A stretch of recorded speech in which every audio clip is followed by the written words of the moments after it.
One of the things that the team values more in Euronext is the multicultural, because it makes us as individuals to grow, to understand better other cultures, to understand better what is happening in other nationalities. I always like to study and study myself in order to guarantee that I have more impact on others. The only way to gain scale is to empower the people, grow the people, and guarantee that they succeed. And if they succeed, you succeed. It's not the stronger that survive, but the ones that adapt quickly to new things. I like change. If I am too steady for a long period, I'm not comfortable.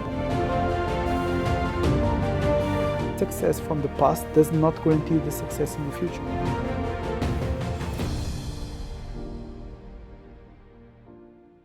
This is CIOnet TV. My name is Hendrik Deckers. I'm here today with Manuel Bento, who is the CEO of Euronext Technologies. A very warm welcome, Manuel. Thank you. So Manuel has more than 19 years of experience in IT in all different areas, and he's been at Euronext for 3 years, where he's not only the CEO of Euronext Technologies, he's also the group CSO, and he's also a board member of Euronext in Lisbon. He has an engineering degree in computer science and an MBA in management. And of course, we all know Euronext as the leading pan-European exchange in Belgium, France, Ireland, Netherlands, Portugal, and the UK, where more than 1,300 companies are listed with a total market cap of almost 4 trillion euros. A lot of money going on in this organization, Manuel. So again, a very warm welcome to this episode of a leadership deep dive. And I immediately wanted to talk with you about the trading system that you have developed over the last couple of years. Can you tell me what the challenge was and how did you address it and what the results were of this new system that you have built? So in Euronext we have several businesses, the software that we build for our own trading systems, but as well the software that we build to sell to customers, service to customers. Mm-hmm. And one of the challenge that we had was 2 years ago, what to do with the software that we sell. Why? Because new regulation was coming and probably the revenues that we had to that service were at risk, with limitation on the number of instruments that could be traded. So we had a business that we wanted to protect, yes, and we needed to be inventive with our customers as well to guarantee that we can go forward and come up with the solutions that on one hand could protect the business and for our own to Euronext as well to pitch for new selling opportunities as well. So we decided to move on with a new project of a new trading solution, which is the periodical auction. So it changes a lot the way that we do the trading. And we started with the project in Porto. The team was quite new. The challenge was huge. The customers was demanding as well. And the project started.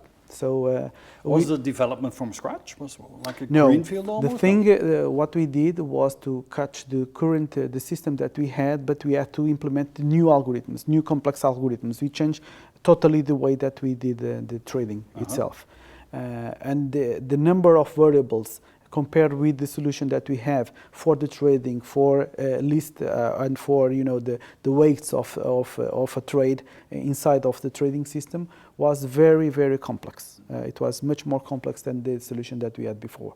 So we wanted to do it because we need to save to save the clients and attract new ones. And attract new ones. So we wanted to do that. So we started with the team.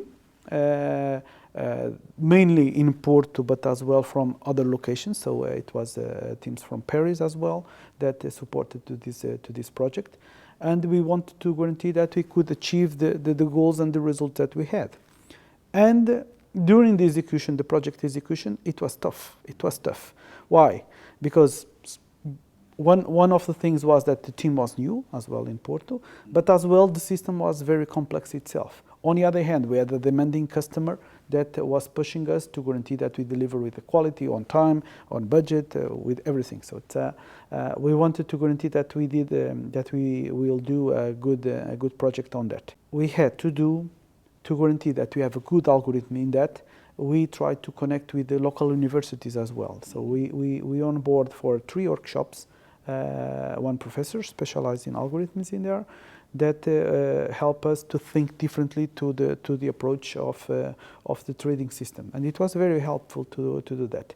On the other hand, the time was passing, and it was we had deadlines to achieve, and I remember quite well that I had to step up as the CEO, but be together every day in the morning with the teams to guarantee that everything was clear and that the dependencies that they had, I was there for helping them and to support them to guarantee that they could achieve. That was in one hand. On the other hand, I had as well calls every week with the customer to guarantee and to comfort them that we were at the top level of the organization to guarantee that the project will be and the product will be delivered. So we did that for 3 months, more or less, in the end of the project to guarantee that. It was quite interesting as well, and for the team itself, it was quite interesting because the pressure was huge. But as well, they had the support from the senior management in there to support them and to guide them and to make them focus on what is important and what is not important to escape that. It was a demanding project, and I remember still today the team when I found them in the elevator or they just have a talk in the coffee or whatever, they still come to me saying that was really a challenging time, tough time to deliver the project, but we see the support from the senior leader to support to deliver the project. That for me is still today rewarding because we just not deliver the project, but as well at the same time I could grow the people and the professionals. Yeah. So it was really rewarding. Yeah. Is there a special challenge in developing trading systems because they're like real-time systems, and I can imagine that the complexity there is higher than in traditional administrative system? Is that correct? Yes, in there the challenge is the speed. So the trading is measured in microseconds. In other business we measure the trade or whatever or the transaction in milliseconds. In here we measure it in microseconds. This means that the trading systems need to be at work in memory, no access to disk, no access to other equipment or to other databases or whatever. Everything is traded in memory, but at the same time we need to guarantee the persistence and that the things are safe and that they are secure. So we need to build a lot of algorithms to guarantee that, shared memory, usage of memory, and as well special languages that some of the traditional languages that we do have, it's not possible to achieve these microseconds. And how did you manage to build a team for this? Because there's like highly specialized experts that you need for this kind of work. So that part was another project that we had to onboard the team to Porto. So the team has around 3 years now. The overall technology center that we have in there, it has 3 years, and we went to specialized companies that have these special companies or industries that have this kind of profiles. The technology that we use in trading systems usually is C++, so meaning that we had to go to some industries where these kind of profiles exist in there, and then train them in the trading systems because there was no experience here in Portugal on that. So we had to train them. We had to do a good training sessions with business functionalities as well. The technology, they were technology experts, so we need to guarantee that they, on one hand, have the correct training in business, but as well that they know the products that we do have. So it was both of them. Mm-hmm. And how challenging is it to find really top talent in Portugal? Because you have a special, I mean, the economic situation is not always that easy around here. It's also a country where education system, I think, is a quite high level. Can you talk a bit about that, the talent in Portugal, how is that? Yes, I can talk about the talent in Portugal generally. Our company is based in Porto, but I know quite well as well Lisbon. I lived in here for several years. My professional career was mainly in Lisbon done, so I know both of the realities. And you're right. So depending on the economic situation of the country, different challenges arise. And the coming last couple of years, the economic situation had a turnover, and the country is doing better, much better now. And what we observe is that a lot of companies are coming to Portugal. A lot of companies on the IT sector are coming to Portugal. So meaning that we have full employment in Portugal on IT, full employment. Each one that leaves the university, any trainee, find a job easily in any of those companies, because it's not just internal consumptions of the Portuguese companies, but as well operations like the one that I am leading, Euronext. There are several other operations that come to Portugal last couple of years, and there are more to come. Yep. So the challenge is on one hand to attract the talent, and on other hand to retain it. So how do you do that? How do you attract and retain people? The first thing that we did in the beginning, it was 3 years ago. The situation from there to now evolves, of course. But 3 years ago, we had a good brand awareness. Euronext has a good brand awareness, as we do operate in Euronext Lisbon, and it's in the financial sector. It's well known. So the brand awareness was one of the things, and that helps. That helps. Yeah. But then, one thing is to attract and to get in touch with the people. Then we need to convince them to come, show the project, the challenge that we do have. The people like these kind of challenges. And then we need to guarantee that we retain them with good projects, with empowering them, give them the freedom to think on new things as well. And one of the things that the team values more in Euronext is the multicultural. Okay. Why? Because we are not a big company, so not a big, large company. We are a medium company at Europe scale. But on a daily basis, we do have meetings with the colleagues from other locations, 2, 3 nationalities, 4 nationalities on a daily basis. Why? Because we need to build projects, we need to deliver solutions, we need to deal with IT issues, with the market issues as well. So we need to talk with our colleagues in other locations. And that is one of the big advantages that I see in Euronext. Why? Because it gives us, not just the exposure internationally with several different, but it makes us as individuals to grow, to understand better other cultures, to understand better what is happening in other nationalities. Because one thing is what we see in TV or internet or whatever about the countries. Other thing is to have a coffee with people from those countries. Yeah. So you need to deal with the French, with the Dutch, with the English, with the Irish, all very different cultures. Yes. So how do you do that? We just do it. We have to work together. Yeah. We need to deliver stuff, so we just do it. It's natural. We are all from the same company. Yeah. We just acquired a new company now in Oslo, in Norway. Okay. And last week I was in there. The second travel that I did in there, business travel. And I found a lot of people in there. So some from Dublin, other from Amsterdam, other from Paris, and we meet in there. And it was, it's natural now. We are in the same company. We need to work together, and that's it. My experience is that people in Portugal are very strong in languages in general, no? Yeah. Compared to some other, let's say, Mediterranean countries.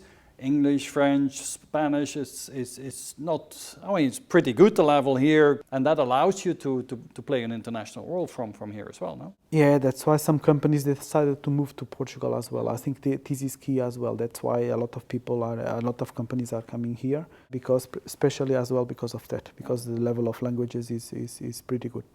Let's talk about security. I mean, in an exchange, so much money going on here. Security, cybersecurity is a top concern, is a top issue, I can imagine. That's also your responsibility. How do you do that? And I also understand that you built a new cybersecurity team. Can you talk a bit about that? Yeah. So with the setup of the technology center that we had in Porto, we wanted to have a new cybersecurity team in there because the previous one was elsewhere, and we migrated the services from there to Porto. We wanted to attract talent. It was the most difficult team to build. It was the most difficult team to build because we wanted to bring diversity. We wanted to bring a lot of experience from different businesses as well, and with different profiles as well. Some profiles more operational, some profile more curiosity to test, to do whatever. Others to risk, to assessment of risk, and we wanted to have that diverse team. And it was not easy to attract that talent. So do I understand it correctly that say diversity is a key thing in building a successful security team? Experience diversity, yes, for sure. Experience diversity. Yes, yes. We wanted to have more women on the team. We wanted to have, but it's the usual IT problem that we do have, unfortunately. But in terms of professional diversity, we want to have that. So we hire from different companies, backgrounds. We hire as well people with less maturity, but keen to learn as well. We hire some experts and very solid people with a lot of experience as well in there. So with this mix of young and more solid people, we build the cybersecurity team. The team is composed by 4 different blocks or different departments. One is more dedicated with regulatory stuff that we need to comply with, risk assessments, answer to questionnaires. Another team is the engineering and the architecture team, which designs secure solutions together with the rest of the project teams on the other departments. We have as well a pen testing team and red team that is constantly assessing our infrastructure, our issues that we do have, and testing on a continuous way. They hire as well external experts to guarantee that we have different angles to see the issues of cybersecurity. Yeah. But those guys are there on a daily basis to test our cybersecurity. And then we have a SOC team, a Security Operations Center, that monitor our infrastructure on 24/7 as well. So how big is Euronext Technologies in total, and what percentage of that work in the security teams? We have around 300 people, and in cybersecurity we are around 22. Okay. So that's a big team. It's a big team. Yeah. It's a big team because we operate in the technology market with a lot of exposure to the outside, a lot of countries as well that see us. So we are seen. So it's a very visible company, and we wanted to make sure that we are secure and that we comply with everything that is required, and that we are the best secure as possible. No one can be that is 100% secure and that is 100% safe, but we wanted to mitigate all the risks, all the big risks that we do have. Because it's an endless game. The hackers always get more and more better and more mature, so you have to step up.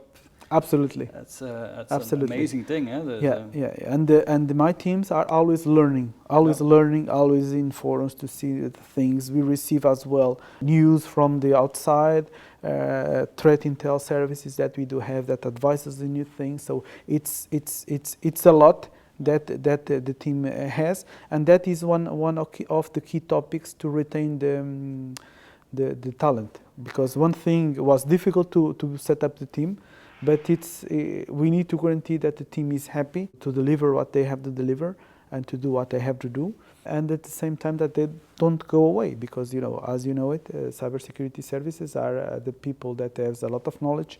The experts are a scarce resource in the market. Mm-hmm. So what we do is to deliver some kind of freedom, of course, regarding our business and what we need to protect, but then they lead these initiatives. So I empower people to guarantee that they can deliver, that they can do the roadmap. Of course, then in my leadership style, I control. Okay, it's not totally freedom, but they are empowered to do and to deliver. And as they are learning, as they are delivering, and as they have this freedom, they stay. They stay, and they like to work on the company because they are doing a lot of stuff that they like. Another one of your responsibility is the data office. Can you talk about that? What the function is, and how do you lead that? So this is a new function that I started in the beginning of this year. What we do have is teams based in Porto and in Dublin, reporting to me, and we want to cover two main aspects. One is regarding the data governance within the company.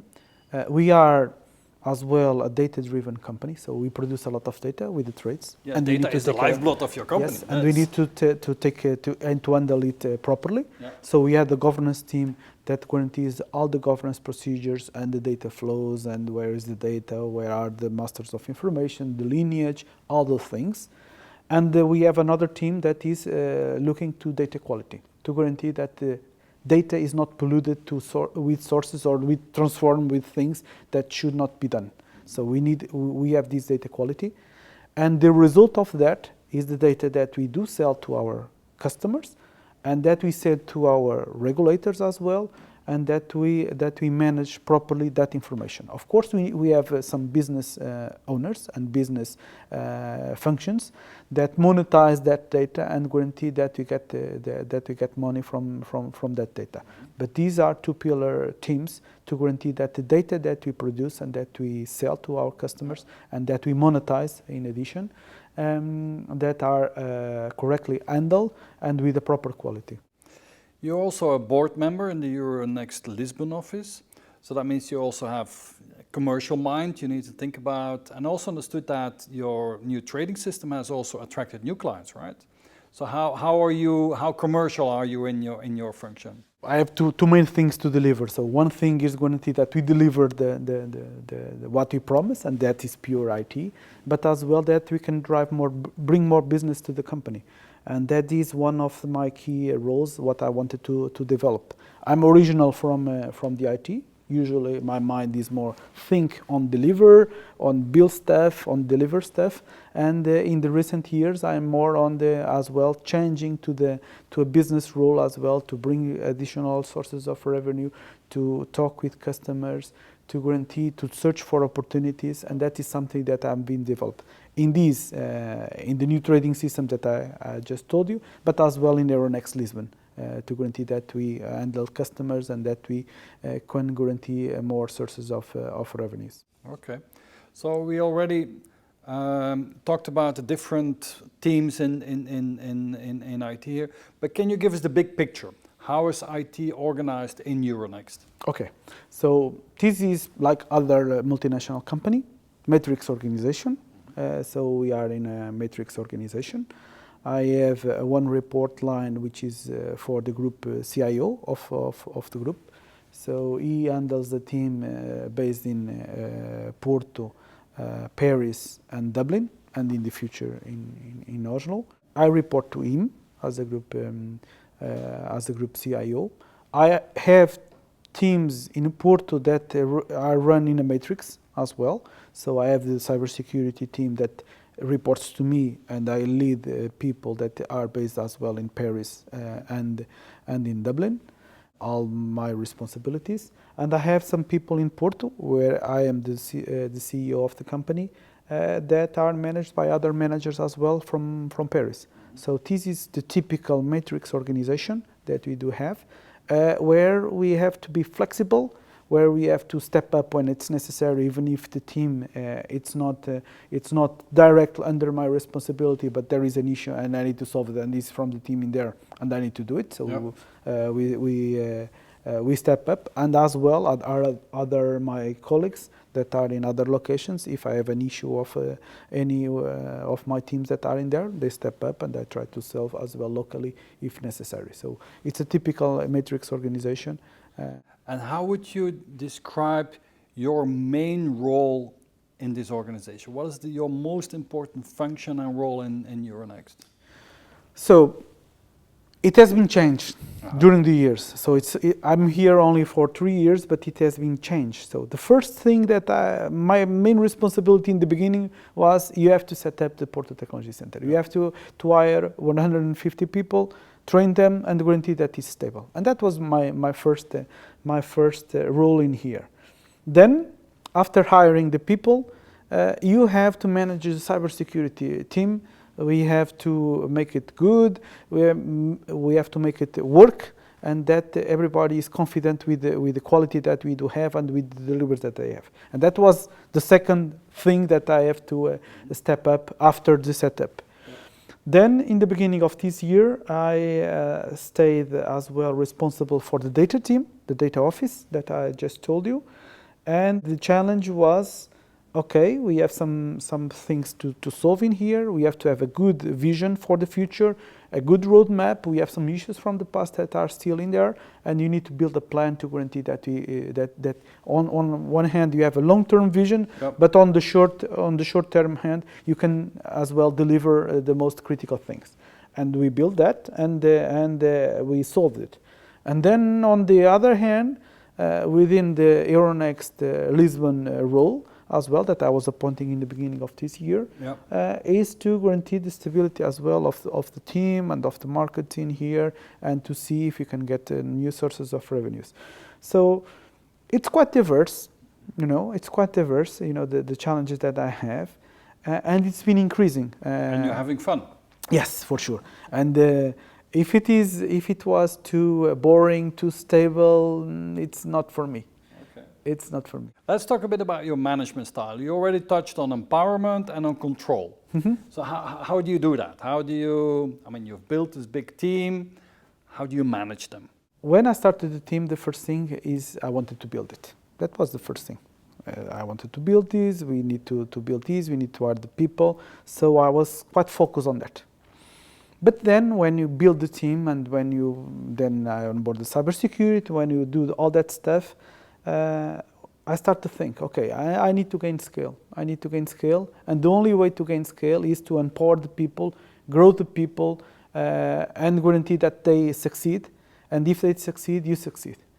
To do that, to guarantee that they succeed, you need to give them enough freedom for them to be creative, to be innovative, to build their own ideas as well. You need to give that freedom to them.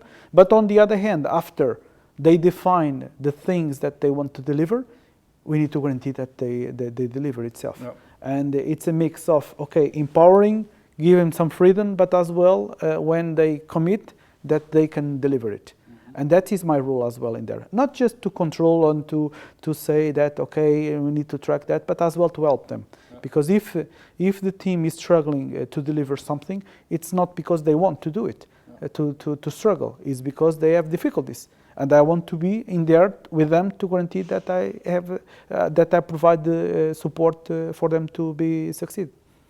So that's your management style. Yep. So if we then move to leadership, mm-hmm, an interesting way to probe this is to see what do you think that people around tell about you when you're not around? How do they perceive you as a leader in your perception? So I think the first, and I have a lot of feedbacks in the last years and in this company as well. The first thing that they appreciate in me is honesty. Mm-hmm. So I usually tell everything that I think. Mm-hmm. Okay, it's always like that, and I always am honest with people to guarantee that they perceive my point of view and they understand why I'm asking something. When I'm asking something, they need to understand why. And I always try to give my feedback on that and tell them why. Yeah. Why I'm asking you this. And they understand that. And even some people, with the attrition that we do have, they have exit interviews. Mm-hmm. The thing that they write in the exit interview is that from me. It's always that. It's very consistent everywhere. Honesty. So honesty, you're direct in what you clear in what you want, because that brings me to your MBTI profile. And in this series of conversations that we have, you use the MBTI profiles as a common thread. And your personality type is an ESTG. And ESTGs are also known as the executives. If I summarize this personality type, it is people that make sure that things are done correctly, that the results are reliably produced, and that standards are met. You make expectations very clear to your teams, not only what needs to be done, but also when it needs to be done. And when managing a project, you're typically methodologically and detailed in your plans so that you make sure that the end product is delivered exactly as expected. Is that something that you recognize? Yeah, most of the things I recognize that. That's why I told you before that, okay, I give some empowerment to the people, but then they need to present me a plan, they need to present me that, and then I need to control it as well to guarantee, to make sure that that is delivered. So that's me. I'm more extrovert now, and that is changed during my life. I did this MBTI before, a long time ago, and then in the last 2 or 3 years I did 2 or 3 times. Now it's consistent, it's extrovert, but before it was introvert. Okay. And that changed over time. And I think because when I did the first time this test, I was not exactly on this role. So I was an IT architect, more thinking on my own, guarantee that we deliver, that we design good solutions. And then with the time I evolve, and I evolve in the direction of extrovert, to guarantee that I have more impact probably on people, and that we together with more people we can deliver more stuff probably. Did you do anything special to become more extroverted, to be more open? I think so. Why? Because I always like to study as well, and study myself in order to guarantee that I have more impact on others. And I did some trainings as well in several different universities. And you went to INSEAD, to Stanford, to top schools. Yes. To learn. MIT as well. What I wanted to make sure is that I have more impact on people. And that led me to this kind of training. But everything starts with awareness. So it's the main thing. Absolutely. Awareness, and if you want to change. So, okay, I'm this, probably I will have more impact with that. And if I want to change, to do that. And one of the things, it's my characteristic, is that I like change. Honestly, it's one of the things that if I'm too steady for a long period, I'm not comfortable. So it's I need to do stuff. I need to do change. I need change in my life to guarantee that I keep evolving and progressing. Because the things in my career, the moments where I was more stretched because of hard work, of projects very difficult situations, is where I evolve more. So that is clear to me, and that's why I keep pushing myself to this effort of change, of studying stuff, of moving on and not stay still. People with your personality type, they are excellent organizers, they enjoy to create order, dedicated, strong-willed, loyal, patient, reliable. That's a number of strong points. I'm sure many of them ring a bell for you. More challenging things for people with your profile is working with your emotions, with expressing emotions and building emotional relationships with people in your team. How do you manage that? Because that's important to lead a team as well. I use honesty. Okay, that is my key to guarantee that the people are still engaged. Not all the time I have nice words to say to the people, because if we have problems or if we have things to solve and they are not being solved, it's not with nice things that sometimes the things get done. And sometimes I need to push the team to the next level. But my secret in here is the honesty. Explaining the people why, and the team, why we are doing this and why this is important for me, but as well for them, I can engage with them. And even if it is a hard task. I remember perfectly when we started the first roadmap of cybersecurity, that it was a huge transformation that we did in the first year. And I remember perfectly some of my team elements that saying that it was impossible to do it, or whatever is too much, we will not have the capabilities. I remember perfectly to have that. And in the end of the year, we did it. It was tough. We did it, but everybody was happy with that. And they will remember for sure in the coming years, in their experience, if they move to other company or whatever, they will remember those times. Why? Because on one hand was challenging, was honest as well, because they knew that they can trust in me, and in the end they deliver it. So this is powerful. Another possible challenge with, because that's an interesting way to discuss about this, is that people with your personality type sometimes have difficulty to relax, because you're very dedicated, strong-willed, hardworking, and relaxing is not necessarily an easy thing. Is that the same for you? Yes, you're right. Completely right. Completely right. I don't like to be relaxed. You don't like it?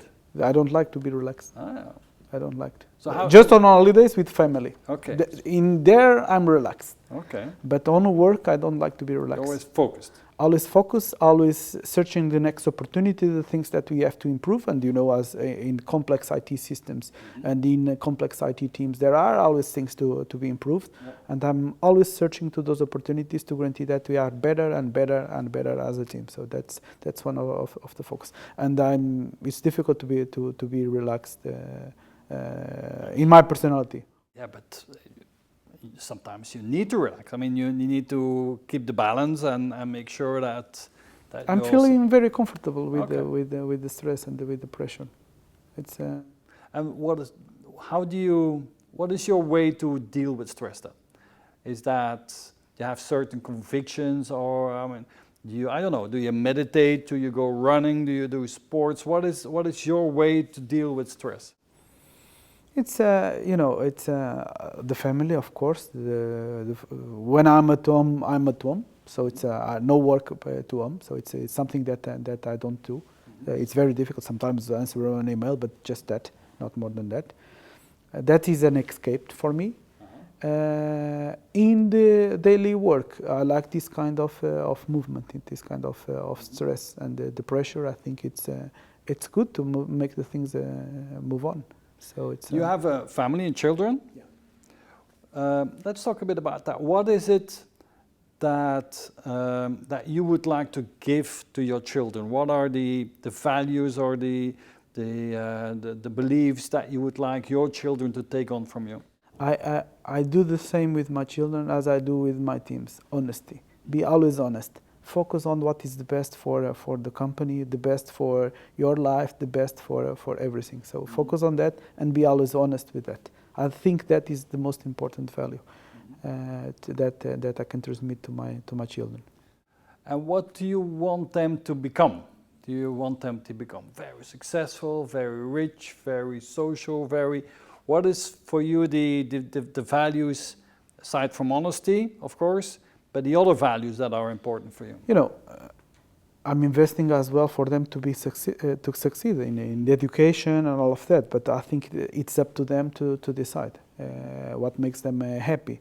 One thing that I want to transmit to them and to give them, is a good education for them to choose whatever they want to do. Yeah. But then it's up to them to decide. And when are you happy in your work? When are you really happy that you go home and said, this was really a night, this was a super day, this is what I do it for? It's when we deliver something, it's my profile. When we achieve some tough objective, it's when I'm happy when I leave the company. But usually I don't, even if I have some problem, a huge problem at the company, I don't take that home. I can make the separation, because home is another thing. Okay. I don't take problems home from the job. No. Did you have in your career mentors, people that you look up to, that you learned from, that you want to share? Yes.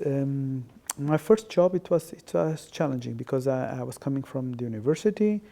The first contact that I had in there was in my professional life was with the CIO of a company.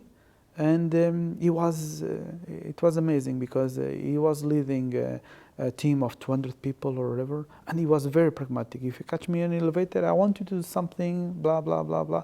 And we discussed how to do the stuff. And I was a trainee.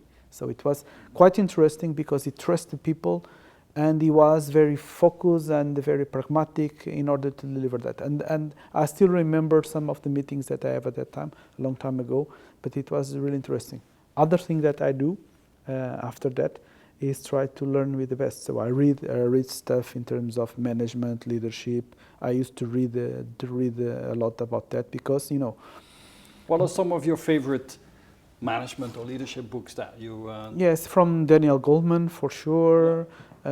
Some others that I read some papers as well from Harvard. I used to read them, a lot of them. So it's I used to read this kind of papers. Mm-hmm. Why? Because it's my profile again. It's they are short, concise. I read them 3-4 pages, get the content, and I apply it. I usually apply that, the leadership. And why I'm reading those? Because in terms of technically, my background is technical. Yeah. So I have all the concepts in there. And what I invested last, 5 to 10 years was on leadership. That for sure. That was the investment that I did in terms of transformation. That's why probably the introvert to extrovert change on that. Another thing that I would like to ask you is, I mean, you've made quite a career and you have a very interesting role here in this exciting pan-European organization. And what would your advice be to people that are 10 years younger and that have the ambition to have one day a similar responsibility like yours? What are the elements that people need to become successful as digital leader? First, you need to have a track record as well, because to be a digital leader, you need to deliver stuff. So you need to be successful on what you do. So you need to put a lot of energy of what you do. Then you need to get out of the crowd. So you are in with a lot of people, peers of you, and you need to make an impact. And you need to know how to make an impact. What are the projects that you need to invest? What are the things that are most important for the company itself, where you can get visibility? And that is quite important. And then continue on a daily basis to work like that, being honest, deliver projects, deliver things that that are good for the company.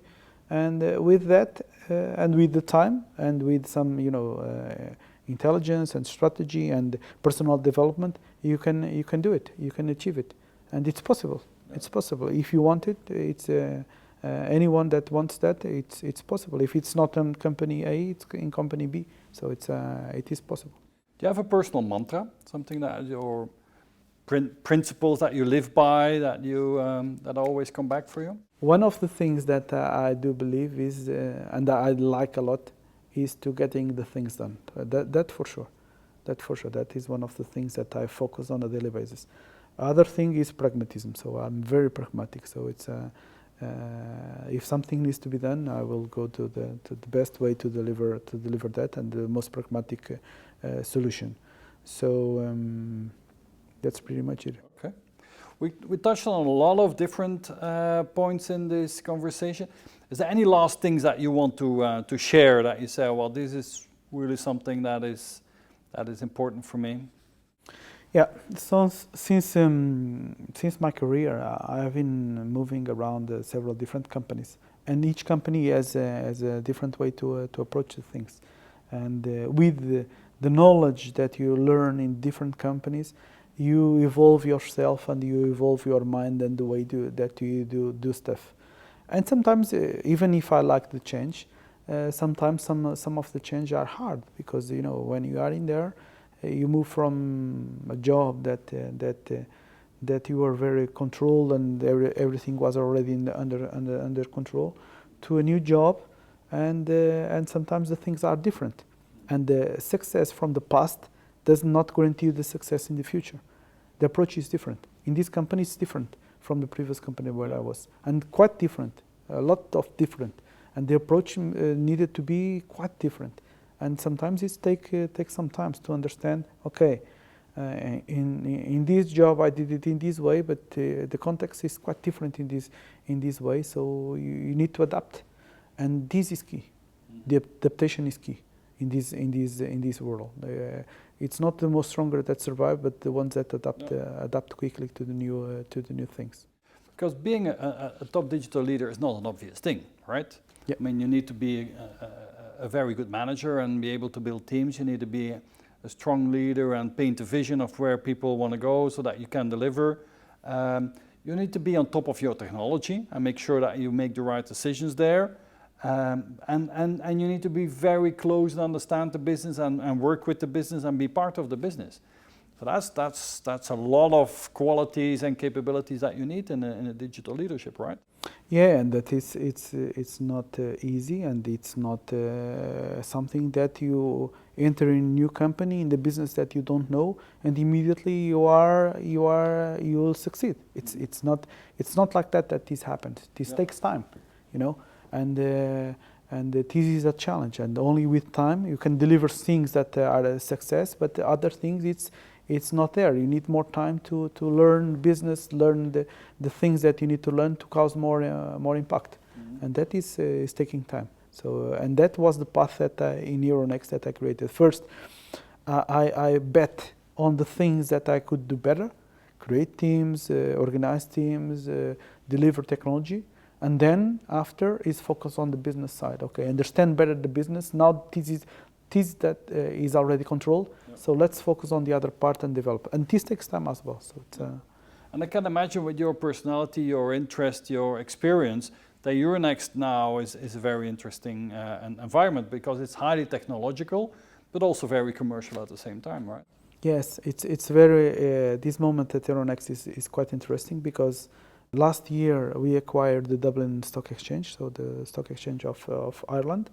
And this year we acquire Oslo Børs, so the stock exchange of Norway. Yeah. So it's a new business that we are heading, new people that we are heading, and this is interesting to be in the company right now because we have an ambition to grow, to expand our model to other geographies, yeah. And this is quite interesting because put us in contact with different teams, different countries, different cultures.